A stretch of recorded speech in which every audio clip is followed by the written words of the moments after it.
ਪੰਜਾਬੀ ਭਾਸ਼ਾ ਨੂੰ ਪਿਆਰ ਕਰਨ ਵਾਲੇ ਸਰੋਤਿਆਂ ਦਾ ਤਹਿ ਦਿਲੋਂ ਧੰਨਵਾਦ। ਅੱਜ ਤੁਸੀਂ ਸੁਣੋਗੇ ਡਾਕਟਰ ਨਰਿੰਦਰ ਸਿੰਘ ਕਪੂਰ ਜੀ ਦੁਆਰਾ ਲਿਖੀ ਕਿਤਾਬ ਡੂੰਘੀਆਂ ਸਿਖਰਾਂ।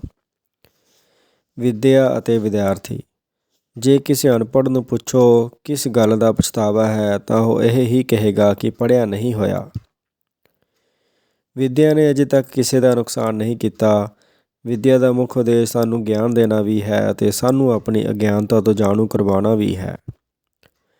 ਨਵਾਂ ਜਾਣਨ ਦੀ ਜਿਗਿਆਸਾ ਦਾ ਨਾਂ ਵਿੱਦਿਆ ਹੈ। ਵਿੱਦਿਆ ਨਾਲ ਮਨੁੱਖ ਮੋਮਬੱਤੀ ਤੋਂ ਮਸ਼ਾਲ ਬਣ ਜਾਂਦਾ ਹੈ ਅਤੇ ਜਿਉਂ-ਜਿਉਂ ਕੋਈ ਪੜ੍ਹਦਾ ਜਾਂਦਾ ਹੈ ਤਿਉਂ-ਤਿਉਂ ਉਹ ਦਰਖਤ ਵਾਂਗ ਵਧਣ ਦੇ ਨਾਲ-ਨਾਲ ਫੈਲਦਾ ਵੀ ਜਾਂਦਾ ਹੈ। ਪੜ੍ਹੇ ਲਿਖੇ ਵਿਅਕਤੀ ਦਾ ਸੁਭਾਅ ਇੱਕ ਵੱਡੇ ਦਰਖਤ ਵਾਲਾ ਹੁੰਦਾ ਹੈ। ਸਕੂਲਾਂ ਵਿੱਚ ਵਿਦਿਆਰਥੀਆਂ ਨੂੰ ਚੁੱਪ ਕਰਕੇ ਬਹਿਣ ਲਈ ਕਿਹਾ ਜਾਂਦਾ ਹੈ ਤਾਂ ਕਿ ਉਹ ਜਲਦੀ ਬੋਲਣਾ ਸਿੱਖ ਜਾਣ।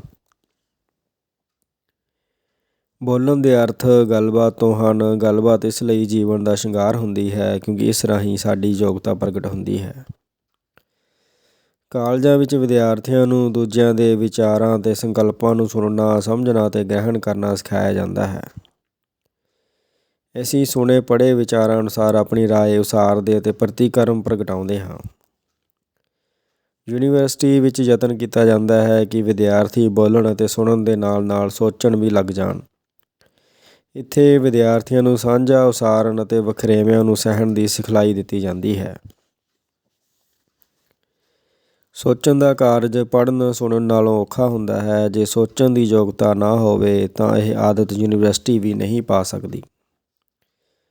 ਸੋਚਣ ਤੋਂ ਬਿਨਾਂ ਨਵੇਂ ਵਿਚਾਰ ਨਹੀਂ ਉਪਜਦੇ ਅਤੇ ਸਮਾਜ ਜਿੱਥੇ ਹੁੰਦਾ ਹੈ ਉੱਥੇ ਹੀ ਘੁੰਮੀ ਜਾਂਦਾ ਹੈ, ਅੱਗੇ ਨਹੀਂ ਵੱਧਦਾ। ਯੂਰਪ ਦੀ ਉੱਨਤੀ ਦਾ ਕਾਰਨ ਇਹ ਹੈ ਕਿ ਯੂਰਪ ਨੇ ਸਭ ਵਿਚਾਰਾਂ ਨੂੰ ਸੁਣਿਆ, ਵਿਰੋਧੀ ਵਿਚਾਰਾਂ ਨੂੰ ਵਧੇਰੇ ਧਿਆਨ ਨਾਲ ਸੁਣਿਆ ਅਤੇ ਜਿੱਥੇ ਲੋੜ ਪਈ ਉੱਥੇ ਆਪਣੀ ਸੋਚ ਨਾਲ ਵਿਰੋਧ ਕੀਤਾ। ਯੂਰਪ ਵਿੱਚ ਇਹ ਕਦੇ ਨਹੀਂ ਵਾਪਰਿਆ ਕਿ ਕਿਸੇ ਨੇ ਔਰੰਗਜ਼ੇਬ ਵਾਂਗ ਭਰਾਵਾਂ ਨੂੰ ਮਾਰ ਕੇ ਅਤੇ ਪਿਓ ਨੂੰ ਕੈਦ ਕਰਕੇ ਗੱਦੀ ਮੱਲੀ ਹੋਵੇ। ਸੋਚਣ ਦੀ ਯੋਗਤਾ ਨਾਲ ਅਸੀਂ ਕਿਸੇ ਸਮੱਸਿਆ ਨੂੰ ਸੰਕਟ ਬਣਨ ਤੋਂ ਪਹਿਲਾਂ ਪਛਾਣ ਲੈਂਦੇ ਹਾਂ। ਅਧਿਆਪਕ ਉਸ ਗਿਆਨ ਨੂੰ ਪਛਾਣਦੇ ਹਨ ਜਿਸ ਦੀ ਸਾਨੂੰ ਲੋੜ ਹੁੰਦੀ ਹੈ। ਅਧਿਆਪਕਾਂ ਦੇ ਹੱਥਾਂ ਵਿੱਚ ਵਿਦਿਆਰਥੀ ਕੱਚੀ ਮਿੱਟੀ ਤੋਂ ਭਾਂਤ-ਭਾਂਤ ਦੇ ਬਰਤਨ ਬਣ ਜਾਂਦੇ ਹਨ। ਜਿਹੜਾ ਅਧਿਆਪਕ ਵਿਦਿਆਰਥੀਆਂ ਨੂੰ ਚੰਗਾ ਲੱਗਦਾ ਹੈ ਉਸਦੇ ਵਿਸ਼ੇ ਨੂੰ ਸਮਝਣ ਵਿੱਚ ਔਖ ਨਹੀਂ ਹੁੰਦੀ। ਚੰਗੇ ਅਧਿਆਪਕ ਦੀ ਜੇ ਕਿਸੇ ਢਾਣੀ ਵਿੱਚ ਗੱਲ ਚੱਲ ਪਵੇ ਤਾਂ ਮੁੱਕਣ ਵਿੱਚ ਹੀ ਨਹੀਂ ਆਉਂਦੀ। ਹਰ ਕਿਸੇ ਨੂੰ ਇੱਕ ਚੰਗੇ ਅਧਿਆਪਕ ਦੀ ਲੋੜ ਹੁੰਦੀ ਹੈ। ਪਲੈਟੋ ਦਾ ਅਧਿਆਪਕ ਸੁਕਰਾਤ ਸੀ। ਵਿਵੇਕਾਨੰਦ ਦਾ ਅਧਿਆਪਕ ਸਵਾਮੀ ਰਾਮ ਤੀਰਥ ਸੀ। ਇਹਨਾਂ ਵਿਦਿਆਰਥੀਆਂ ਨੇ ਆਪਣੇ ਅਧਿਆਪਕ ਪ੍ਰਸਿੱਧ ਕੀਤੇ ਸਨ। ਅਧਿਆਪਕ ਉਹੀ ਯਾਦ ਰਹਿੰਦੇ ਹਨ ਜਿਨ੍ਹਾਂ ਨੇ ਸਿਲੇਬਸ ਤੋਂ ਬਾਹਰਲੀਆਂ ਗੱਲਾਂ ਦੱਸੀਆਂ ਹੁੰਦੀਆਂ ਹਨ ਅਤੇ ਜ਼ਿੰਦਗੀ ਦੇ ਫਾਰਮੂਲੇ ਸਮਝਾਏ ਹੁੰਦੇ ਹਨ। ਵਿਦਵਾਨ ਅਧਿਆਪਕਾਂ ਨੂੰ ਸੁਣ ਕੇ ਗਿਆਨ ਦੀ ਭੁੱਖ ਜਾਗਦੀ ਹੈ। ਮੇਰੇ ਇੱਕ ਪਿਆਰੇ ਅਧਿਆਪਕ ਸਨ ਜਿਨ੍ਹਾਂ ਦੀਆਂ ਗੱਲਾਂ ਅਤੇ ਦਲੀਲਾਂ ਇਤਨੀਆਂ ਨਵੀਆਂ ਅਤੇ ਮੌਲਿਕ ਹੁੰਦੀਆਂ ਸਨ ਕਿ ਸ਼ੁਰੂ ਵਿੱਚ ਸਾਨੂੰ ਉਹ ਗਲਤ ਹੀ ਨਹੀਂ ਝੂਠੀਆਂ ਵੀ ਜਾਪਦੀਆਂ ਸਨ, ਪਰ ਉਹਨਾਂ ਦਾ ਸੱਚ ਹੌਲੀ-ਹੌਲੀ ਉਘੜਦਾ ਰਹਿੰਦਾ ਸੀ। ਉਹਨਾਂ ਨੇ ਹੀ ਦੱਸਿਆ ਸੀ ਕਿ ਗਿਆਨ ਦੀਆਂ ਸਾਰੀਆਂ ਸ਼ਾਖਾਵਾਂ ਇੱਕ ਦੂਜੇ ਨਾਲ ਜੁੜੀਆਂ ਹੋਈਆਂ ਹਨ। ਉਹਨਾਂ ਕਿਹਾ ਸੀ, ਵੇਖਣ ਨੂੰ ਲੱਗਦਾ ਹੈ ਕਿ ਧਰਮ ਅਤੇ ਵਿਗਿਆਨ ਇੱਕ ਦੂਜੇ ਦੇ ਵਿਰੋਧੀ ਹਨ, ਪਰ ਧਿਆਨ ਨਾਲ ਵੇਖਿਆ ਇਹ ਵੀ ਜੁੜੇ ਹੋਏ ਹਨ ਕਿਉਂਕਿ ਧਰਮ ਅਤੇ ਵਿਗਿਆਨ ਦੋਹਾਂ ਦਾ ਸੰਬੰਧ ਮਨੁੱਖ ਦੇ ਭਵਿੱਖ ਨਾਲ ਹੈ।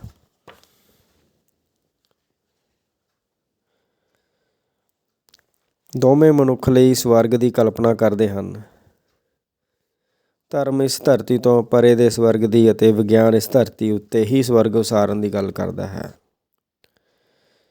ਇੱਕ ਕੁਦਰਤ ਨੂੰ ਪੂਜਦਾ ਹੈ, ਦੂਜਾ ਕੁਦਰਤ ਨੂੰ ਖੋਜਦਾ ਹੈ। ਇੱਕ ਹੋਰ ਪ੍ਰੋਫੈਸਰ ਸਨ। ਉਹ ਕਿਹਾ ਕਰਦੇ ਸਨ, ਭਾਵੇਂ ਗੁੱਸੇ ਹੋਵੋ, ਭਾਵੇਂ ਮੰਦਾ ਬੋਲੋ, ਪਰ ਰਹੋ ਤਹਿਜੀਬ ਦੇ ਘੇਰੇ ਵਿੱਚ ਅਤੇ ਧਿਆਨ ਰੱਖੋ ਕਿ ਗਾਲਾਂ ਕੱਢਣ ਵੇਲੇ ਵੀ ਵਿਆਕਰਨ ਠੀਕ ਹੋਵੇ। ਉਹਨਾਂ ਦੀ ਵਿਸ਼ਾਲ ਸੋਚਣੀ ਸਾਹਮਣੇ ਸਾਨੂੰ ਖੁੱਲ੍ਹੀ ਯੂਨੀਵਰਸਿਟੀ ਵੀ ਭੀੜੀ-ਭੀੜੀ ਲੱਗਦੀ ਸੀ। ਉਹ ਵਿਸ਼ਵ ਦੇ ਸੰਦਰਭ ਵਿੱਚ ਸੋਚਦੇ ਸਨ। ਉਹਨਾਂ ਤੋਂ ਸਾਨੂੰ ਗਿਆਨ ਹੋਇਆ ਕਿ ਯੂਨੀਵਰਸਿਟੀ ਦੇ ਅਰਥ ਕੀ ਹੁੰਦੇ ਹਨ। ਉਹਨਾਂ ਨੂੰ ਸੁਣ ਕੇ ਅਸੀਂ ਸੋਚਦੇ ਸਾਂ ਕਿ ਉਹ ਕਿਹੜੀਆਂ ਕਿਤਾਬਾਂ ਪੜ੍ਹਦੇ ਹੋਣਗੇ ਕਿਉਂਕਿ ਗਿਆਨ ਉੱਤੇ ਉਹਨਾਂ ਦੀ ਪਕੜ ਬੜੀ ਪੀੜੀ ਸੀ।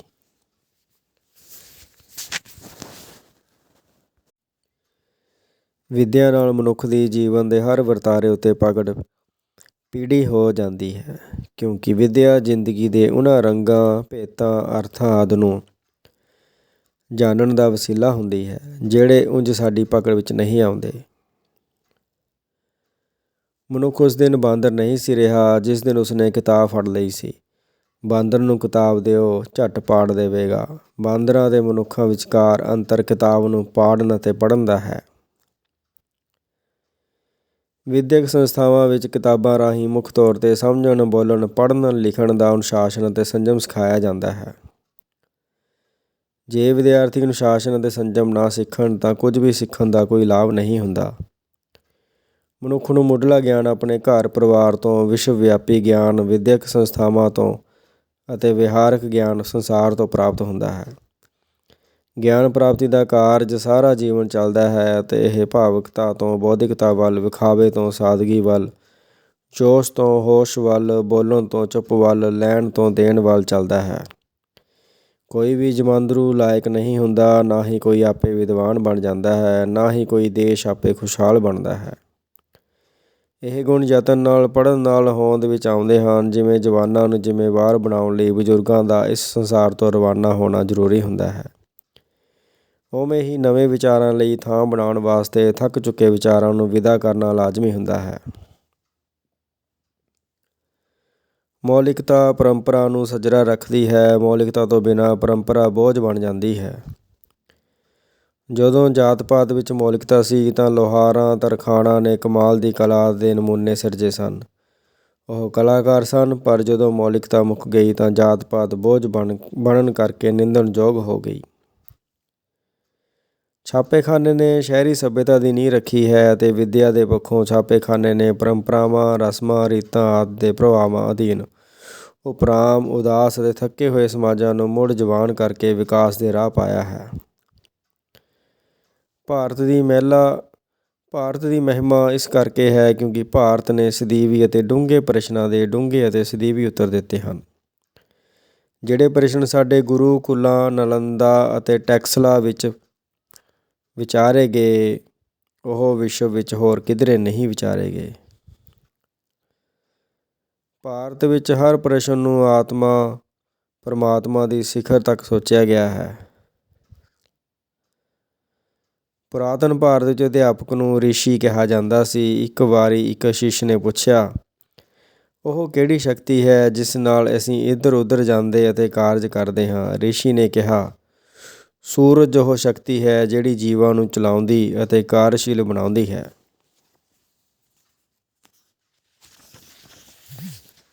ਸ਼ਿਸ਼ ਨੇ ਪੁੱਛਿਆ, ਜਦੋਂ ਸੂਰਜ ਨਹੀਂ ਹੁੰਦਾ ਤਾਂ ਉਦੋਂ ਜੀਵ ਕਿਵੇਂ ਕਾਰਜ ਕਰਦੇ ਹਨ? ਰਿਸ਼ੀ ਨੇ ਕਿਹਾ, ਉਦੋਂ ਜੀਵ ਚੰਦਰਮਾ ਦੀ ਰੋਸ਼ਨੀ ਨਾਲ ਕਾਰਜ ਸਾਧਦੇ ਹਨ।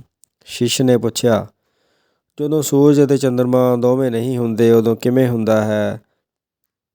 ਤਾਂ ਰਿਸ਼ੀ ਨੇ ਕਿਹਾ, ਉਦੋਂ ਅਸੀਂ ਅੱਗ ਬਾਲ ਕੇ ਕਾਰਜ ਕਰਦੇ ਹਾਂ। ਜਦੋਂ ਅੱਗ ਬੁਝਾ ਦਿੱਤੀ ਜਾਂਦੀ ਹੈ ਤਾਂ ਅਸੀਂ ਬੋਲ ਕੇ ਕਾਰਜ ਕਰਦੇ ਹਾਂ ਅਤੇ ਬੋਲਣ ਨਾਲ ਦੂਜਿਆਂ ਨੂੰ ਪਛਾਣਦੇ ਹਾਂ। ਸ਼ਿਸ਼ ਨੇ ਪੁੱਛਿਆ, ਜਦੋਂ ਸੂਰਜ ਡੁੱਬ ਜਾਵੇ, ਮੱਸਿਆ ਦੀ ਰਾਤ ਹੋਵੇ, ਅੱਗ ਬੁਝ ਗਈ ਹੋਵੇ, ਚੁੱਪ ਪਸਰ ਗਈ ਹੋਵੇ, ਜੀਵ ਇਕੱਲਾ ਹੋਵੇ ਤਾਂ ਜੀਵ ਕਿਵੇਂ ਨਿਰਵਾਹ ਕਰਦੇ ਹਨ?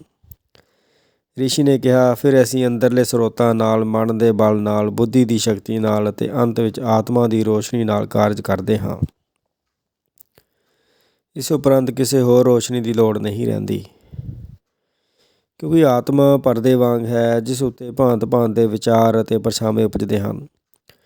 ਜਦੋਂ ਹੜ੍ਹ ਆਉਂਦਾ ਹੈ ਆਤਮਾ ਦਾ ਪਰਦਾ ਗਿੱਲਾ ਨਹੀਂ ਹੁੰਦਾ। ਜਦੋਂ ਅੱਗ ਦਾ ਦ੍ਰਿਸ਼ ਉੱਭਰਦਾ ਹੈ ਤਾਂ ਇਹ ਪਰਦਾ ਸੜਦਾ ਨਹੀਂ। ਆਤਮਾ ਸਭ ਕਾਰਜਾਂ ਵਿੱਚ ਭਾਗ ਲੈਂਦੀ ਹੈ ਪਰ ਆਪ ਅਭਿੱਜ ਰਹਿੰਦੀ ਹੈ। ਅਜੋਕੇ ਯੁੱਗ ਵਿੱਚ ਅਸੀਂ ਡੂੰਘੇ ਪ੍ਰਸ਼ਨ ਪੁੱਛਦੇ ਨਹੀਂ, ਇਸੇ ਲਈ ਅਸੀਂ ਡੂੰਘੇ ਗਿਆਨ ਨੂੰ ਨਹੀਂ ਅਪੜਦੇ। ਬੁੱਧ ਡੂੰਘੇ ਗਿਆਨ ਨੂੰ ਅਪੜਿਆ ਸੀ। ਜਦੋਂ ਬੁੱਧ ਨੂੰ ਗਿਆਨ ਹੋ ਗਿਆ ਤਾਂ ਸ਼ਰਧਾਲੂਆਂ ਨੇ ਪੁੱਛਿਆ, ਸਾਨੂੰ ਦੱਸੋ, ਤੁਸੀਂ ਭਗਵਾਨ ਹੋ ਕਿ ਗੁਰੂ ਹੋ, ਦੇਵਤਾ ਹੋ ਜਾਂ ਸੰਤ ਹੋ? ਬੁੱਧ ਨੇ ਇਤਨਾ ਹੀ ਕਿਹਾ ਸੀ, ਮੈਂ ਜਾਗ ਪਿਆ ਹਾਂ, ਵਿੱਦਿਆ ਦਾ ਉਦੇਸ਼ ਜਾਗਣਾ ਹੈ। ਭਾਰਤ ਵਿੱਚ ਸਵਾਮੀ, ਸਾਧੂ, ਰਿਸ਼ੀ, ਮੁਨੀ ਆਦਿ ਗਿਆਨ ਦੇ ਪੜਾਅ ਹਨ ਅਤੇ ਸੰਤ, ਗੁਰੂ, ਮਹਾਤਮਾ ਆਦਿ ਗਿਆਨ ਦੀਆਂ ਸਿਖਰਲੀਆਂ ਪੌੜੀਆਂ ਦੇ ਨਾਂ ਹਨ। ਭਾਰਤ ਵਿੱਚ ਮਹਾਤਮਾ ਦੀ ਪਦਵੀ ਬੜੀ ਮਹੱਤਵਪੂਰਨ ਹੈ। ਮਹਾਤਮਾ ਬੁੱਧ ਤੋਂ ਮਗਰੋਂ ਗਾਂਧੀ ਜੀ ਨੂੰ ਮਹਾਤਮਾ ਬਣਨ ਲਈ 2500 ਸਾਲ ਲੱਗੇ ਸਨ। ਜਿਤਨਾ ਗੂੜਾ, ਗੰਭੀਰ ਅਤੇ ਡੂੰਘਾ ਚਿੰਤਨ ਬੁੱਧ ਨੇ ਕੀਤਾ ਸੀ, ਉਤਨਾ ਹੀ ਵਿਸ਼ਾਲ ਚਿੰਤਨ ਅਜੋਕੇ ਯੁੱਗ ਵਿੱਚ ਮਾਰਕਸ ਨੇ ਕੀਤਾ ਹੈ। ਮਾਰਕਸ ਸਮਾਜਵਾਦ ਦਾ ਬੁੱਧ ਹੈ। ਬੁੱਧ ਅਤੇ ਮਾਰਕਸ ਦੋਹਾਂ ਨੇ ਸਮੁੱਚੇ ਸੰਸਾਰ ਦੇ ਸੰਦਰਭ ਵਿੱਚ ਸੋਚਿਆ ਹੈ। ਬੁੱਧ ਨੇ ਬੁੱਧੀ ਨਾਲ ਨਿਮਰਤਾ ਜੋੜੀ ਅਤੇ ਖਿਮਾ ਦਾ ਗੁਣ ਉਜਾਗਰ ਕੀਤਾ, ਪਰ ਮਾਰਕਸ ਨੇ ਬੁੱਧੀ ਨਾਲ ਵਿਰੋਧ ਜੋੜ ਕੇ ਹਿੰਸਾ ਵਧਾਈ ਹੈ।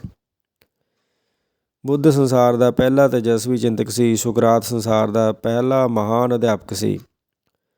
ਪਲੈਟੋ ਸੰਸਾਰ ਦਾ ਪਹਿਲਾ ਆਦਰਸ਼ ਵਿਦਿਆਰਥੀ ਸੀ। ਮਾਰਕਸ ਸੰਸਾਰ ਦਾ ਪਹਿਲਾ ਵਿਹਾਰਕ ਫਿਲਾਸਫਰ ਸੀ। ਇਹ ਸਾਰੇ ਸੰਕਟਾਂ ਵਿੱਚੋਂ ਲੰਘ ਕੇ ਵਿਦਵਾਨ ਬਣੇ ਸਨ। ਹੁਣ ਵੀ ਜਦੋਂ ਯੂਰਪ ਵਿੱਚ ਕੋਈ ਸੰਕਟ ਉਪਜਦਾ ਹੈ ਤਾਂ ਯੂਰਪ ਯੂਨਾਨ ਵੱਲ ਵੇਖਦਾ ਹੈ। ਭਾਰਤ ਵਿੱਚ ਸੰਕਟ ਦੀ ਹਾਲਤ ਵਿੱਚ ਬੁੱਧ ਦੀ ਚਰਚਾ ਹੁੰਦੀ ਹੈ ਅਤੇ ਗੀਤਾ ਦਾ ਹਵਾਲਾ ਦਿੱਤਾ ਜਾਂਦਾ ਹੈ।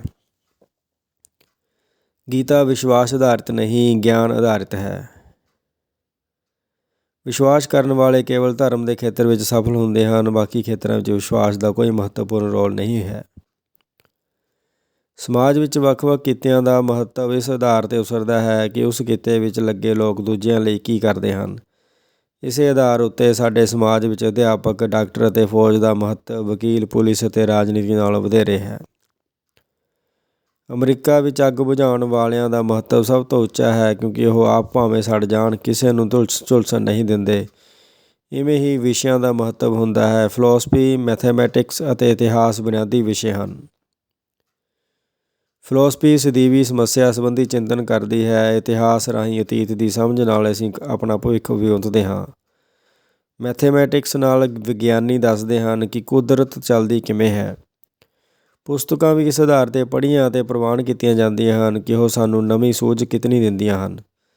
ਸਾਹਿਤ ਸੰਬੰਧੀ ਪੁਸਤਕ ਕੋਈ ਹੋਵੇ, ਉਹ ਨੇਕੀ ਅਤੇ ਬਦੀ ਦਾ ਸੰਘਰਸ਼ ਪੇਸ਼ ਕਰਦੀ ਹੈ। ਕਲਾ ਸੰਬੰਧੀ ਪੁਰਾਣੀ ਤੋਂ ਪੁਰਾਣੀ ਅਤੇ ਵਿਗਿਆਨ ਸੰਬੰਧੀ ਨਵੀਨਤਮ ਪੁਸਤਕ ਪੜ੍ਹਨੀ ਚਾਹੀਦੀ ਹੈ।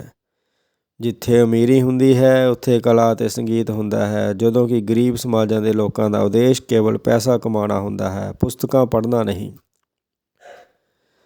ਚੰਗੀਆਂ ਪੁਸਤਕਾਂ ਸਾਨੂੰ ਨਵੇਂ ਅਤੇ ਸ਼ਕਤੀਸ਼ਾਲੀ ਵਿਚਾਰ ਦਿੰਦੀਆਂ ਹਨ। ਦਰਿਆਵਾਂ ਵਾਂਗ ਵਿਚਾਰ ਸਾਨੂੰ ਅੱਗੇ ਹੀ ਲੈ ਜਾ ਸਕਦੇ ਹਨ। ਕਿਸੇ ਸਮਾਜ ਵਿੱਚ ਉਪਜਣ ਵਾਲੀਆਂ ਪੁਸਤਕਾਂ ਤੋਂ ਪਤਾ ਲੱਗਦਾ ਹੈ ਕਿ ਉਹ ਸਮਾਜ ਕਿਹੋ ਜਿਹਾ ਹੈ ਅਤੇ ਕਿਤਨਾ ਕੁ ਸੁਤੰਤਰ ਹੈ। ਸੁਤੰਤਰ ਸਮਾਜ ਉਹ ਹੁੰਦਾ ਹੈ ਜਿੱਥੇ ਕੋਈ ਵਿਦਵਾਨ ਵਿਰੋਧੀ ਵਿਚਾਰ ਪ੍ਰਗਟਾ ਕੇ ਵੀ ਆਪਣੇ ਆਪ ਨੂੰ ਸੁਤੰਤਰ ਅਤੇ ਸੁਰੱਖਿਅਤ ਮਹਿਸੂਸ ਕਰੇ। ਇਹ ਸੁਤੰਤਰਤਾ ਅਜੋਕੇ ਯੁੱਗ ਵਿੱਚ ਕੇਵਲ ਯੂਰਪ ਵਿੱਚ ਹੈ ਅਤੇ ਇਸ ਪੱਖ ਤੋਂ ਅਮਰੀਕਾ ਵੀ ਸੁਤੰਤਰ ਨਹੀਂ ਹੈ, ਜਿੱਥੇ ਲਾਇਕ ਜਾਂ ਵਿਰੋਧੀ ਹੋਣਾ ਖਤਰੇ ਤੋਂ ਖਾਲੀ ਨਹੀਂ ਹੈ। ਉਹੀ ਵਿਦਿਆਰਥੀ ਨਲਾਇਕ ਹੁੰਦੇ ਹਨ ਜਿਹੜੇ ਲਾਇਕ ਹੋਣ ਦਾ ਖਤਰਾ ਮੁੱਲ ਨਹੀਂ ਲੈਂਦੇ, ਅਤੇ ਲਾਇਕ ਉਹੀ ਬਣਦੇ ਹਨ ਜਿਹੜੇ ਨਲਾਇਕ ਹੋਣ ਤੋਂ ਇਨਕਾਰ ਕਰਦੇ ਹਨ। ਨਲਾਇਕ ਸਮਝਣ ਦੀ ਥਾਂ ਰਟਨ ਕਾਰਨ ਪੜ੍ਹਾਈ ਨੂੰ ਸਜ਼ਾ ਬਣਾ ਲੈਂਦੇ ਹਨ ਅਤੇ ਉਹ ਕੰਮ ਟਾਲਣ ਅਤੇ ਬਹਾਨੇ ਬਣਾਉਣ ਵਿੱਚ ਹੀ ਲਾਇਕ ਰਹਿੰਦੇ ਹਨ।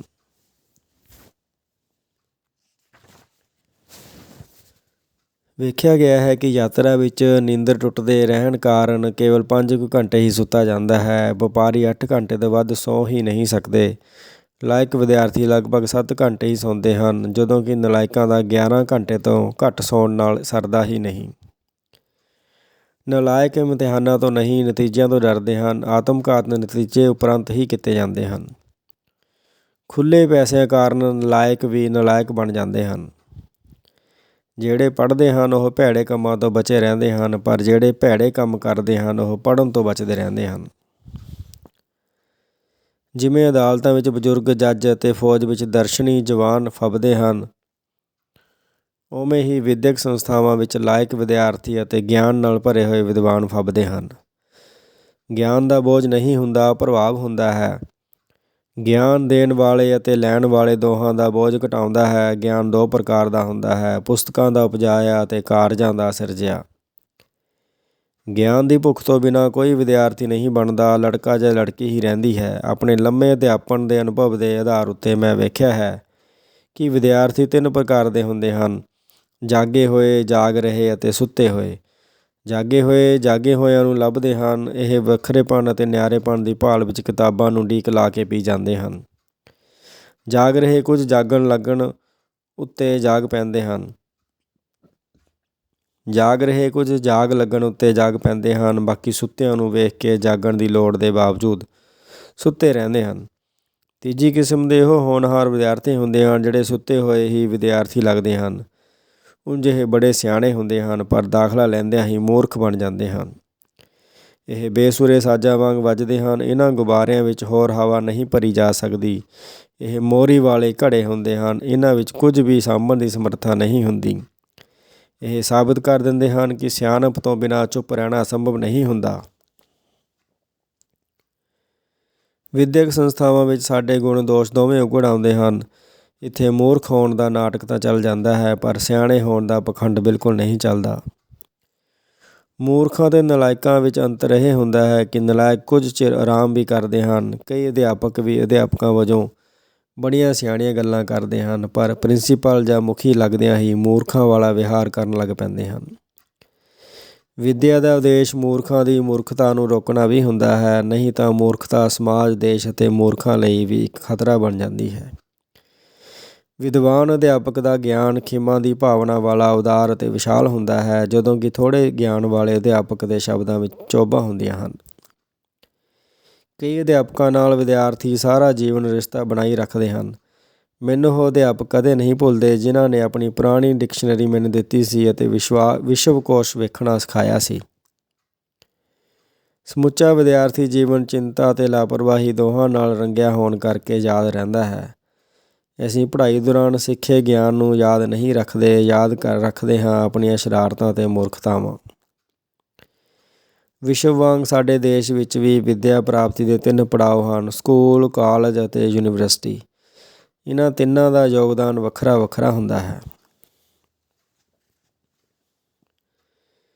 ਸਕੂਲ ਸਾਡੀ ਘਰ ਤੋਂ ਬਾਹਰਲੀ ਦੁਨੀਆ ਨਾਲ ਜਾਣ ਪਛਾਣ ਕਰਵਾਉਂਦਾ ਹੈ। ਮੁੱਢਲੇ ਕੁਝ ਦਿਨ ਬਾਲ ਰੋਂਦੇ ਪਿੱਟਦੇ ਸਕੂਲ ਜਾਂਦੇ ਹਨ, ਪਰ ਉਹ ਜਾਣ ਜਾਂਦੇ ਹਨ ਕਿ ਇੱਕ ਦਿਨ ਤਾਂ ਆਲ੍ਹਣਾ ਛੱਡਣਾ ਹੀ ਪੈਂਦਾ ਹੈ। ਸਕੂਲ ਵਿੱਚ ਕੁਝ ਵਿਸ਼ੇ ਪੜ੍ਹਾਏ ਜਾਂਦੇ ਹਨ, ਜਦੋਂ ਕਿ ਬਹੁਤੇ ਵਿਸ਼ੇ ਅਸੀਂ ਬਿਨਾਂ ਪੜ੍ਹਾਏ ਹੀ ਪੜ੍ਹ ਜਾਂਦੇ ਹਾਂ, ਜਿਵੇਂ ਲੜਨਾ ਕਿਵੇਂ ਹੈ, ਕਿਸੇ ਨੂੰ ਕੁੱਟਣਾ ਕਿਵੇਂ ਹੈ, ਕਿਸੇ ਦੇ ਡੱਬੇ ਵਿੱਚੋਂ ਪਰੌਂਠੇ ਬਿਸਕੁਟ ਕਿਵੇਂ ਕੱਢਣੇ ਹਨ, ਝੂਠੇ ਸਿਰ ਦਰਦ ਅਤੇ ਫੋਕੀ ਢਿੱਡ ਪੀੜ ਦਾ ਬਹਾਨਾ ਕਿਵੇਂ ਲਾਉਣਾ ਹੈ। ਘਰ ਆ ਕੇ ਵਿਦਿਆਰਥੀ ਅਧਿਆਪਕਾਂ ਦੀਆਂ ਨਕਲਾਂ ਉਤਾਰਦੇ ਹਨ। ਸੱਚ ਤਾਂ ਇਹ ਹੈ ਕਿ ਮੁੱਢਲੀਆਂ ਕਲਾਸਾਂ ਵਿੱਚ ਅਸੀਂ ਸਭ ਕੁਝ ਸਿੱਖਦੇ ਆਪਣੇ ਜਮਾਤੀਆਂ ਤੋਂ ਹਾਂ, ਪਰ ਮਾਪੇ ਸ਼ਾਇਦ ਫੀਸ ਇਸ ਲਈ ਉਤਾਰਦੇ ਹਨ ਕਿਉਂਕਿ ਸਕੂਲ ਦੇ ਸਮੇਂ ਦੌਰਾਨ ਅਧਿਆਪਕ ਮਾਪਿਆਂ ਨੂੰ ਸਾਡੇ ਤੋਂ ਬਚਾ ਕੇ ਰੱਖਦੇ ਹਨ। 6ਵੀਂ 7ਵੀਂ 8ਵੀਂ ਤੱਕ ਪਿੱਛੋਂ ਉੱਤਰ ਵੇਖ ਕੇ ਪ੍ਰਸ਼ਨ ਹੱਲ ਕਰਨੇ ਅਤੇ ਕਿਸੇ ਦੀ ਕਾਪੀ ਵਿੱਚੋਂ ਲੇਖ ਨਕਲ ਕਰਨ ਦੀ ਜਾਂਚ ਆ ਜਾਂਦੀ ਹੈ। ਅਗਲੀਆਂ ਜਮਾਤਾਂ ਵਿੱਚ ਸਾਨੂੰ ਗੰਦੀਆਂ ਗੱਲਾਂ ਕਰਨੀਆਂ ਅਤੇ ਡਿਕਸ਼ਨਰੀ ਵਿੱਚੋਂ ਗੁਪਤ ਅੰਗਾਂ ਦੇ ਅਰਥ ਵੇਖਣੇ ਵੀ ਆ ਜਾਂਦੇ ਹਨ। ਸਕੂਲ ਵਿੱਚ ਕਲਾਸ ਇੰਚਾਰਜ ਜਾਂ ਮੋਨੀਟਰ ਸਮਝਣ ਲੱਗ ਪੈਂਦਾ ਹੈ ਕਿ ਇੱਕ ਦਿਨ ਉਹ ਮਹਾਨ ਵਿਅਕਤੀ ਬਣ ਜਾਵੇਗਾ। ਕਈ ਸਕੂਲ ਵਿੱਚ ਹੀ ਸਮਝਣ ਲੱਗ ਪੈਂਦੇ ਹਨ ਕਿ ਉਹਨਾਂ ਨੇ ਗਿਆਨ ਦੀ ਸਿਖਰ ਛੋਹ ਲਈ ਹੈ ਜਾਂ ਗਿਆਨ ਫਜ਼ੂਲ ਚੀਜ਼ ਹੈ। ਸੋ ਸਕੂਲ ਵਾਲੀ ਉਮਰ ਵਿੱਚ ਸਭ ਤੋਂ ਵੱਧ ਵਿਦਿਆਰਥੀ ਪੜ੍ਹਾਈ ਛੱਡਦੇ ਹਨ। ਸਕੂਲ ਵਿੱਚ ਸੋਹਣੀ ਲਿਖਾਈ ਨਾਲ ਪੜ੍ਹਾਈ ਸੌਖੀ ਹੋ ਜਾਂਦੀ ਹੈ। ਵੇਖਿਆ ਗਿਆ ਹੈ ਕਿ ਲਾਡ ਪਿਆਰ ਨਾਲ ਪਲਿਆ ਬੱਚਾ ਸਕੂਲ ਵਿੱਚ ਚੁਸਤ ਅਤੇ ਤਿੱਖਾ ਵਿਦਿਆਰਥੀ ਨਹੀਂ ਬਣਦਾ। ਅਧਿਆਪਕ ਵਿਦਿਆਰਥੀਆਂ ਨੂੰ ਪੜ੍ਹਾਉਂਦੇ ਹਨ, ਪਰ ਵਿਦਿਆਰਥੀ ਅਧਿਆਪਕਾਂ ਦਾ ਚਰਿੱਤਰ ਪੜ੍ਹਦੇ ਹਨ। ਮਾਪਿਆਂ ਨੂੰ ਪੁੱਤਰਾਂ ਨਾਲੋਂ ਵੀ ਧੀਆਂ ਦੇ ਲਾਇਕ ਹੋਣ ਦੀ ਤਸੱਲੀ ਵਧੇਰੇ ਹੁੰਦੀ ਹੈ। ਫਰਾਂਸ ਵਿੱਚ ਸਾਰੇ ਸਕੂਲਾਂ ਦਾ ਖੁੱਲ੍ਹਣ ਬੰਦ ਹੋਣ ਦਾ ਸਮਾਂ, ਟਾਈਮ ਟੇਬਲ, ਸਿਲੇਬਸ ਅਤੇ ਅਧਿਆਪਨ ਦਾ ਪੱਧਰ ਇੱਕ ਹੈ। ਉੱਥੇ ਵਿਦਿਆਰਥੀ ਨੇੜੇ ਦੇ ਸਕੂਲ ਵਿੱਚ ਹੀ ਪੜ੍ਹਦੇ ਹਨ। ਟਾਈਮ ਟੇਬਲ ਇੱਕ ਹੋਣ ਕਰਕੇ ਟੈਲੀਵਿਜ਼ਨ ਵੀ ਅਧਿਆਪਕ ਦਾ ਰੋਲ ਅਦਾ ਕਰਦਾ ਹੈ। ਉੱਥੇ ਕੋਈ ਜਿਤਨੀਆਂ ਵੱਧ ਭਾਸ਼ਾਵਾਂ ਜਾਣਦਾ ਹੁੰਦਾ ਹੈ, ਉਹ ਉਤਨਾ ਵਧੇਰੇ ਲਾਇਕ ਹੁੰਦਾ ਹੈ। ਯੂਰਪ ਵਿੱਚ 3 ਭਾਸ਼ਾਵਾਂ ਪੜ੍ਹਾਉਣ ਦਾ ਰਿਵਾਜ ਹੈ। ਉਦਾਹਰਨ ਵਜੋਂ ਫਰਾਂਸ ਵਿੱਚ ਬੱਚੇ ਭਾਸ਼ਾ ਬੋਲਣ ਦੇ ਅਭਿਆਸ ਵਜੋਂ ਮਾਪਿਆਂ ਨਾਲ ਮਾਤ ਭਾਸ਼ਾ ਬੋਲਦੇ ਹਨ, ਜਰਮਨ ਨੌਕਰਾਂ ਨਾਲ ਜਰਮਨ ਭਾਸ਼ਾ ਬੋਲਦੇ ਹਨ ਅਤੇ ਅੰਗਰੇਜ਼ੀ ਆਇਆ ਨਾਲ ਅੰਗਰੇਜ਼ੀ ਬੋਲਦੇ ਹਨ। ਨੌਕਰਾਂ ਨੂੰ ਇਸੇ ਆਧਾਰ 'ਤੇ ਚੁਣਿਆ ਜਾਂਦਾ ਹੈ। ਕਾਲਜ ਉਸ ਥਾਂ ਨੂੰ ਕਹਿੰਦੇ ਹਨ ਜਿੱਥੇ ਸਾਨੂੰ ਪਰ ਲੱਗਦੇ ਹਨ ਅਤੇ ਸਾਡਾ ਭੋਲਾਪਣ ਗੁਆਚ ਜਾਂਦਾ ਹੈ। ਇੱਥੇ ਸਾਊ ਚਲਾਕ ਬਣਨ ਦੀ ਅਤੇ ਚਲਾਕ ਸਾਊ ਵਿਖਾਈ ਦੇਣ ਦੀ ਸਿਖਲਾਈ ਲੈਂਦੇ ਹਨ। ਇੱਥੇ ਹੀ ਹਰ ਕਿਸੇ ਨੂੰ ਆਪਣੀ ਸ਼ਕਲ ਵਿਗਾੜਨ ਦਾ ਸ਼ੌਂਕ ਜਾਗਦਾ ਹੈ, ਜਿਸ ਕਾਰਨ ਪੜ੍ਹਨ ਦਾ ਸਮਾਂ ਘੱਟਦਾ ਜਾਂਦਾ ਹੈ ਅਤੇ ਹੋਰ ਕੰਮਾਂ ਲਈ ਸਮਾਂ ਵੱਧਦਾ ਜਾਂਦਾ ਹੈ। ਵਿਦਿਆਰਥੀ ਜਾਣ ਕੇ ਨਿਰਾਸ਼ ਹੁੰਦੇ ਹਨ ਕਿ ਅਧਿਆਪਕਾਂ ਨੂੰ ਪੜ੍ਹਾਉਣ ਤੋਂ ਇਲਾਵਾ ਕੁਝ ਵੀ ਨਹੀਂ ਆਉਂਦਾ। ਇਸੇ ਕਾਰਨ ਵਿਦਿਆਰਥੀ ਕਦੇ ਵੀ ਪੜ੍ਹਾਈ ਸੰਬੰਧੀ ਕੋਈ ਮੰਗ ਨਹੀਂ ਕਰਦੇ। ਉਹ ਪੁੱਛਦੇ ਹਨ ਕਿ ਕਲਾਸ ਕੰਟੀਨ ਵਿੱਚ ਕਿਉਂ ਨਹੀਂ ਲੱਗਦੀ ਜਾਂ ਕਲਾਸ ਵਿੱਚ ਕੰਟੀਨ ਕਿਉਂ ਨਹੀਂ ਬਣ ਸਕਦੀ। ਵਿਦਿਆਰਥੀਆਂ ਕੋਲ ਸਮੇਂ ਦੀ ਘਾਟ ਹੁੰਦੀ ਹੈ, ਕਿਉਂਕਿ 4-5 ਘੰਟਿਆਂ ਵਿੱਚ ਹੀ ਅਨੀਤਾ ਨਾਲ ਲਾਇਬ੍ਰੇਰੀ ਵਿੱਚ ਗੱਲ ਵੀ ਕਰਨੀ ਹੁੰਦੀ ਹੈ ਅਤੇ ਗੀਤਾ ਨੂੰ ਕੰਟੀਨ ਕੋਲ ਚਿੱਠੀ ਵੀ ਦੇਣੀ ਹੁੰਦੀ ਹੈ। ਫੀਸ ਵੀ ਭਰਨੀ ਹੈ ਅਤੇ ਨਾਅਰੇ ਵੀ ਲਾਉਣੇ ਹਨ। ਜੇ ਬਬਲੀ ਕਲਾਸ ਲਾਵੇ ਤਾਂ ਕਲਾਸ ਵੀ ਲਾਉਣੀ ਪੈ ਜਾਂਦੀ ਹੈ। ਕਾਲਜ ਵਿੱਚ ਦੋਸਤਾਂ ਦਾ ਘੇਰਾ ਬੜਾ ਵਿਸ਼ਾਲ ਹੁੰਦਾ ਹੈ। ਦੋਸਤੀ ਉਹ ਜਿਹੜੀ ਇਮਤਿਹਾਨ ਵਿੱਚ ਕੰਮ ਆਵੇ। ਹਰ ਵਿੱਦਿਅਕ ਸੈਸ਼ਨ ਵਿੱਚ ਫਸਲੀ ਚੱਕਰ ਵਾਂਗ ਵਿਦਿਆਰਥੀ ਮੰਗਾਂ ਰੱਖਦੇ ਹਨ ਅਤੇ ਕਹਿੰਦੇ ਹਨ, ਸਾਡੀਆਂ ਮੰਗਾਂ ਮੰਨੋ, ਜਦੋਂ ਕਿ ਬਹੁਤੇ ਕਹਿੰਦੇ ਹਨ, ਨਾ ਮੰਨੋ ਤਾਂ ਹੋਰ ਵੀ ਚੰਗਾ ਹੈ। ਸਭ ਤੋਂ ਸੁਹਾਵਣਾ ਸਮਾਂ ਖੇਡ ਮੁਕਾਬਲਿਆਂ ਵਾਲੇ ਜਾਂ ਯੂਥ ਫੈਸਟੀਵਲ ਵਾਲੇ ਦਿਨ ਹੁੰਦੇ ਹਨ, ਜਦੋਂ ਲੜਨ ਭਿੜਨ ਦਾ ਹੁਨਰ ਪੂਰੇ ਜੋਬਨ ਵਿੱਚ ਚਮਕਦਾ ਹੈ। ਕਾਲਜ ਵਿਚਲੇ ਅਧਿਆਪਕਾਂ ਨੂੰ ਆਪਣੇ ਵਿਦਿਆਰਥੀਆਂ ਦੇ ਨਾਂ ਨਹੀਂ, ਚਿਹਰੇ ਯਾਦ ਰਹਿੰਦੇ ਹਨ ਅਤੇ ਯਾਦ ਵੀ ਹੋ ਰਹਿੰਦੇ ਹਨ ਜਿਹੜੇ ਬਹੁਤ ਲਾਇਕ ਹੋਣ ਜਾਂ ਬਹੁਤ ਨਲਾਇਕ ਹੋਣ, ਜਾਂ ਉਹਨਾਂ ਵਿੱਚ ਕੋਈ ਉਗੜਵਾਂ ਗੁਣ ਔਗੁਣ ਹੋਵੇ। ਇੱਕ ਵਾਰੀ ਮੇਰੇ ਪਿਆਰੇ ਅਧਿਆਪਕ ਲੰਮੇ ਅਰਸੇ ਮਗਰੋਂ ਜਦੋਂ ਮਿਲੇ ਤਾਂ ਕਹਿਣ ਲੱਗੇ, ਤੇਰਾ ਨਾਂ ਮੈਨੂੰ ਯਾਦ ਨਹੀਂ ਆ ਰਿਹਾ, ਪਰ ਤੇਰੀਆਂ ਕਰਤੂਤਾਂ ਮੈਨੂੰ ਯਾਦ ਹਨ। ਯੂਨੀਵਰਸਿਟੀ ਵਿੱਚ ਕੁਝ ਪੜ੍ਹਨ ਆਉਂਦੇ ਹਨ, ਬਾਕੀ ਘੁੰਮਣ ਆਉਂਦੇ ਹਨ। ਹਰ ਸਾਲ ਪ੍ਰੋਫੈਸਰ ਆਸ ਲਾਉਂਦੇ ਹਨ, ਸ਼ਾਇਦ ਅਗਲੇ ਸਾਲ ਵਿਦਿਆਰਥੀਆਂ ਦੀ ਚੰਗੀ ਫਸਲ ਆਵੇ। ਦਾਖਲਿਆਂ ਦੌਰਾਨ ਬੜੀ ਰੌਣਕ ਹੁੰਦੀ ਹੈ। ਹਰ ਇੱਕ ਦਾਖਲ ਹੋਣ ਵਾਲੇ ਨਾਲ ਕਈ ਦਾਖਲ ਕਰਾਉਣ ਵਾਲੇ ਆਉਂਦੇ ਹਨ, ਸੋ ਬਹੁਤੀ ਰੌਣਕ ਦਾਖਲ ਹੋਣ ਵਾਲਿਆਂ ਦੀ ਘਬਰਾਹਟ ਕਾਰਨ ਹੁੰਦੀ ਹੈ। ਦਾਖਲ ਹੋਣ ਵੇਲੇ ਹਰ ਵਿਦਿਆਰਥੀ ਦੱਸਦਾ ਹੈ, ਮੇਰੀ ਰਾਜਨੀਤੀ ਵਿੱਚ ਕੋਈ ਦਿਲਚਸਪੀ ਨਹੀਂ ਅਤੇ ਮੇਰੀਆਂ ਬਾਕੀ ਆਦਤਾਂ ਵੀ ਠੀਕ ਹਨ। ਮਗਰੋਂ ਪਤਾ ਲੱਗਦਾ ਹੈ ਕਿ ਉਸਦੀ ਪੜ੍ਹਨ ਤੋਂ ਸਿਵਾਏ ਹਰ ਚੀਜ਼ ਵਿੱਚ ਦਿਲਚਸਪੀ ਹੈ। ਕਲਾਸਾਂ ਛੋਟੀਆਂ ਹੁੰਦੀਆਂ ਹਨ, ਮੇਲ ਜੋਲ ਖੁੱਲ੍ਹਾ ਹੁੰਦਾ ਹੈ, ਸੋ ਕੁਝ ਦਿਨਾਂ ਵਿੱਚ ਹੀ ਜੋੜੀਆਂ ਸੱਜ ਜਾਂਦੀਆਂ ਹਨ। ਕਲਾਸ ਵਿੱਚ ਵਿਦਿਆਰਥੀ 16 ਹੁੰਦੇ ਹਨ ਅਤੇ ਧੜੇ 18 ਬਣ ਜਾਂਦੇ ਹਨ। ਇਵੇਂ ਹਰੇਕ ਵਿਦਿਆਰਥੀ ਸੁਤੰਤਰ ਸ਼ਖਸੀਅਤ ਹੋਣ ਦਾ ਪ੍ਰਮਾਣ ਦਿੰਦਾ ਹੈ। ਭਾਂਤ ਭਾਂਤ ਦੇ ਤਰਕ ਅਤੇ ਵਿਚਾਰ ਉੱਭਰਦੇ ਹਨ। ਜਦੋਂ ਮੈਂ ਕਾਨੂੰਨ ਦਾ ਵਿਦਿਆਰਥੀ ਸਾਂ ਤਾਂ ਕਲਾਸ ਵਿੱਚ 90 ਵਿਦਿਆਰਥੀ ਸਨ, ਪਰ ਕਲਾਸਰੂਮ ਵਿੱਚ ਕੁਰਸੀਆਂ 35 ਸਨ। ਕਾਰਨ ਇਹ ਦੱਸਿਆ ਗਿਆ ਕਿ ਕਲਾਸਾਂ ਲਾਉਣ ਵਾਲੇ ਵਿਦਿਆਰਥੀ ਚੰਗੇ ਵਕੀਲ ਨਹੀਂ ਬਣਦੇ। ਕਈ ਪ੍ਰੋਫੈਸਰ ਖਬਰਾਂ ਦੇ ਬੁਲੇਟਿਨ ਵਾਂਗ ਬੋਲੀ ਹੀ ਜਾਂਦੇ ਹਨ। ਵਿਦਿਆਰਥੀ ਉਹਨਾਂ ਅਧਿਆਪਕਾਂ ਨੂੰ ਜਾਣ ਜਾਂਦੇ ਹਨ ਜਿਹੜੇ ਪੜ੍ਹਾਉਂਦੇ ਹਨ, ਬਾਕੀ ਕੇਵਲ ਨੁਸਖੇ ਹੀ ਦੱਸਦੇ ਹਨ। ਹਰ ਕਲਾਸ ਵਿੱਚ ਇੱਕ ਅੰਕਲ ਵਿਦਿਆਰਥੀ ਹੁੰਦਾ ਹੈ, ਜਿਸ ਤੋਂ ਲੜਕੀਆਂ ਨਿੱਕੇ ਮੋਟੇ ਕੰਮ ਕਰਵਾਉਂਦੀਆਂ ਹਨ। ਇਵੇਂ ਹੀ ਹਰ ਕਲਾਸ ਵਿੱਚ ਇੱਕ ਆਂਟੀ ਵਿਦਿਆਰਥਣ ਹੁੰਦੀ ਹੈ, ਜਿਹੜੀ ਹੋਰ ਵਿਦਿਆਰਥੀਆਂ ਨੂੰ ਬੱਚੇ ਹੀ ਸਮਝਦੀ ਹੈ।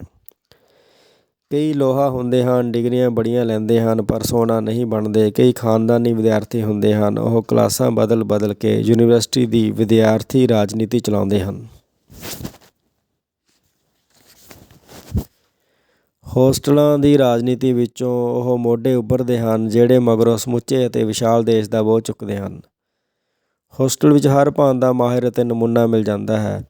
ਲੜਨ ਦੇ ਮਾਹਿਰਾਂ ਨੂੰ ਪਤਾ ਹੁੰਦਾ ਹੈ ਕਿ ਜਿਹੜੇ ਕੁੱਟ ਖਾ ਕੇ ਗਏ ਹਨ, ਉਹ ਕੱਲ੍ਹ ਰਾਤ ਨੂੰ ਮੁੜ ਕੇ ਆਉਣਗੇ ਅਤੇ ਜਿਹੜੇ ਚੁੱਪ ਕਰਕੇ ਚਲੇ ਗਏ ਹਨ, ਉਹ ਪਰਸੋਂ ਪਰਤਣਗੇ ਅਤੇ ਵੱਡਾ ਹਮਲਾ ਕਰਨਗੇ। ਹਰ ਯੂਨੀਵਰਸਿਟੀ ਵਿੱਚ ਅਧਿਆਪਕਾਂ ਅਤੇ ਵਿਦਿਆਰਥੀਆਂ ਦੀਆਂ ਅਜਿਹੀਆਂ ਟਾਹਣੀਆਂ ਹੁੰਦੀਆਂ ਹਨ, ਜਿਹੜੀਆਂ ਯੂਨੀਵਰਸਿਟੀ ਨੂੰ ਅਖਬਾਰਾਂ ਵਿੱਚੋਂ ਗੈਰ ਹਾਜ਼ਰ ਨਹੀਂ ਹੋਣ ਦਿੰਦੀਆਂ। ਸਾਡੇ ਦੇਸ਼ ਵਿੱਚ ਸਾਡੀਆਂ ਵੱਡੀਆਂ ਯੂਨੀਵਰਸਿਟੀਆਂ ਦੇਸ਼ ਦੇ ਲੋਕਤੰਤਰ ਦਾ ਨਮੂਨਾ ਪੇਸ਼ ਕਰਦੀਆਂ ਹਨ, ਜਿਨ੍ਹਾਂ ਵਿੱਚ ਕਦੇ ਕਦੇ ਕੋਈ ਨਵਾਂ ਵਿਚਾਰ ਵੀ ਉਪਜ ਪੈਂਦਾ ਹੈ, ਪਰ ਵਿਰੋਧ ਬਰਦਾਸ਼ਤ ਕਰਨਾ ਅਜੇ ਅਸੀਂ ਸਿੱਖ ਨਹੀਂ ਸਕੇ। ਸੋਚਣ ਬੋਲਣ ਦੀ ਸੁਤੰਤਰਤਾ ਹੀ ਕਿਸੇ ਯੂਨੀਵਰਸਿਟੀ ਦੀ ਪਛਾਣ ਉਸਾਰਦੀ ਹੈ। ਯੂਨੀਵਰਸਿਟੀ ਵਿੱਚ ਜੇ ਵਿਰੋਧੀ ਵਿਚਾਰਾਂ ਨੂੰ ਪ੍ਰਗਟਾਉਣ ਦੀ ਸੁਤੰਤਰਤਾ ਨਾ ਹੋਵੇ ਤਾਂ ਇਹ ਇੱਕ ਵੱਡਾ ਕਾਲਜ ਹੀ ਪ੍ਰਤੀਤ ਹੁੰਦੀ ਹੈ। ਆਕਸਫੋਰਡ, ਪੈਰਿਸ ਅਤੇ ਹਾਰਵਰਡ ਆਦਿ ਸੰਸਾਰ ਦੀਆਂ ਪ੍ਰਸਿੱਧ ਯੂਨੀਵਰਸਿਟੀਆਂ ਵਿੱਚ ਯੋਗ ਅਧਿਆਪਕਾਂ ਦੀ ਭਰਤੀ ਅਤੇ ਲਾਇਕ ਵਿਦਿਆਰਥੀਆਂ ਦੀ ਚੋਣ, ਭਾਵੇਂ ਉਹ ਕਿਸੇ ਵੀ ਵਿਚਾਰਧਾਰਾ ਜਾਂ ਕਿਸੇ ਵੀ ਦੇਸ਼ ਦੇ ਹੋਣ, ਨਿਰਪੱਖਤਾ ਨਾਲ ਕੀਤੀ ਜਾਣ ਕਰਕੇ ਇਹਨਾਂ ਯੂਨੀਵਰਸਿਟੀਆਂ ਨੂੰ ਵਿਸ਼ਵ ਪੱਧਰ ਦੇ ਮਾਡਲ ਮੰਨਿਆ ਜਾਂਦਾ ਹੈ। ਯੂਨੀਵਰਸਿਟੀ ਵਿੱਚ ਜਿਤਨੀਆਂ ਵੱਖ-ਵੱਖ ਸੋਚਾਂ ਹੋਣਗੀਆਂ, ਉਤਨੀ ਹੀ ਉਹ ਯੂਨੀਵਰਸਿਟੀ ਬਲਵਾਨ ਹੋਵੇਗੀ। ਵਿੱਦਿਆ ਪ੍ਰਾਪਤੀ ਲਈ ਵਿਦਿਆਰਥੀ ਹੋਣਾ ਜੀਵਨ ਦਾ ਇੱਕ ਮਹੱਤਵਪੂਰਨ ਪੜਾਅ ਹੁੰਦਾ ਹੈ, ਕਿਉਂਕਿ ਅਸੀਂ ਆਪਣੇ ਜੀਵਨ ਦਾ ਲਗਭਗ 1/3 ਭਾਗ ਇਸ ਦੇ ਲੇਖੇ ਲਾ ਦਿੰਦੇ ਹਾਂ। ਪਹਿਲਾਂ ਪੜ੍ਹਾਈ ਜੀਵਨ ਦੀ ਤਿਆਰੀ ਸਮਝੀ ਜਾਂਦੀ ਸੀ, ਹੁਣ ਪੜ੍ਹਾਈ ਨੂੰ ਹੀ ਜੀਵਨ ਸਮਝਿਆ ਜਾਂਦਾ ਹੈ। ਸਾਡੇ ਵਿਦਿਆਰਥੀ ਜੀਵਨ ਵਿੱਚ ਜੋ ਕੁਝ ਵਾਪਰਦਾ ਹੈ, ਉਸ ਦੀਆਂ ਅਸੀਂ ਜੀਵਨ ਭਰ ਗੱਲਾਂ ਕਰਦੇ ਹਾਂ। ਅਨਪੜ੍ਹਾਂ ਅਤੇ ਅਨਪੜ੍ਹਤਾ ਦਾ ਯੁੱਗ ਲੰਘ ਗਿਆ ਹੈ। ਭਵਿੱਖ ਦੀਆਂ ਸੱਭਿਅਤਾਵਾਂ ਗਿਆਨ ਦੀਆਂ ਸੱਭਿਅਤਾਵਾਂ ਹੋਣਗੀਆਂ। ਚੈਨਲ ਨੂੰ ਸਬਸਕ੍ਰਾਈਬ ਕਰਨ ਲਈ ਧੰਨਵਾਦ। ਤੁਹਾਡਾ ਦਿਨ ਸ਼ੁਭ ਰਹੇ।